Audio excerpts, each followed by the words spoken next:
team, j'espère que vous allez bien. Dans la vidéo d'aujourd'hui, on va parler des 5 plus grands mythes du fitness, mythos, enfin des 5 trucs qu'on pense tous vrais mais qui nous font en fait perdre un maximum de temps pour atteindre nos objectifs parce que c'est complètement à côté de la plaque. Donc si vous voulez connaître ces 5 mythes, restez avec moi.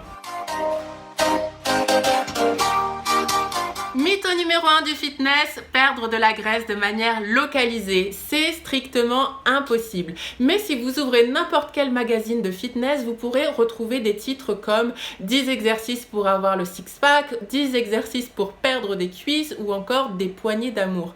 Or, c'est scientifiquement impossible car il a été prouvé que concentrer ses efforts sur un muscle en particulier ne faisait pas perdre de la graisse. Ce qui fait perdre de la graisse, c'est être en déficit calorique.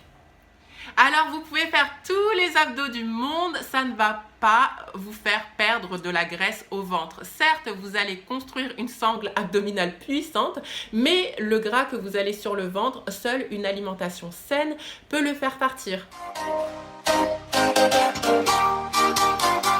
Mythe numéro 2, le cardio va vous faire obtenir le corps que vous souhaitez. Je sais que le cardio, on y est toutes passées, moi la première, et c'est justement après ce constat, après avoir enchaîné de longues heures de cardio, que je peux vous dire que le cardio ne vous fera pas obtenir le corps galbé, fuselé dont vous rêvez. Certes, le cardio va vous faire brûler des calories. Le cardio peut vous faire perdre un petit peu de poids si vous avez la diète qui va avec, mais le cardio ne sculptera jamais votre corps. C'est la musculation qui sculpte le corps.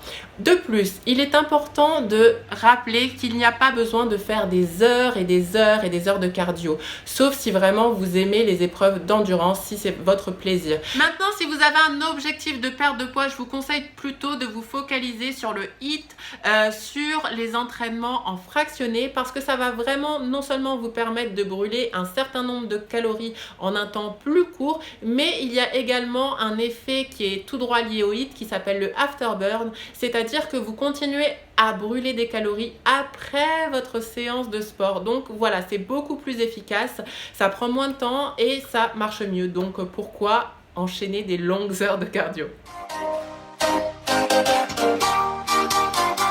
Mythe numéro 3, éviter les charges lourdes et peu de répétitions pour favoriser plutôt les charges légères avec de nombreuses répétitions. Moi, je ne fonctionne pas comme ça. Je privilégie plutôt les charges lourdes avec peu de répétitions car j'essaye de construire de la masse musculaire. Quand je dis construire de la masse musculaire, ça ne veut pas dire chercher à avoir un physique de compétitrice de bodybuilding. Pour avoir ce type de physique, il faut manger des tonnes et des tonnes et des tonnes de quantité. Il faut avoir une alimentation millimétrée et ça pendant des années. Construire de la masse musculaire, c'est avoir un physique tonique, galbé, et pour cela, je fais peu de répétitions avec des charges lourdes. Voilà, moi c'est ce que je vous conseille.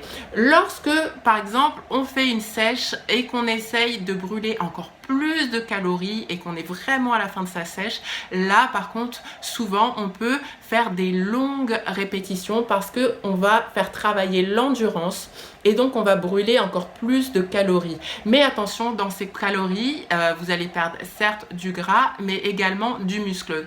Donc de manière générale, sauf période exceptionnelle, je vous conseillerais plutôt de faire des charges assez lourdes avec peu de répétitions.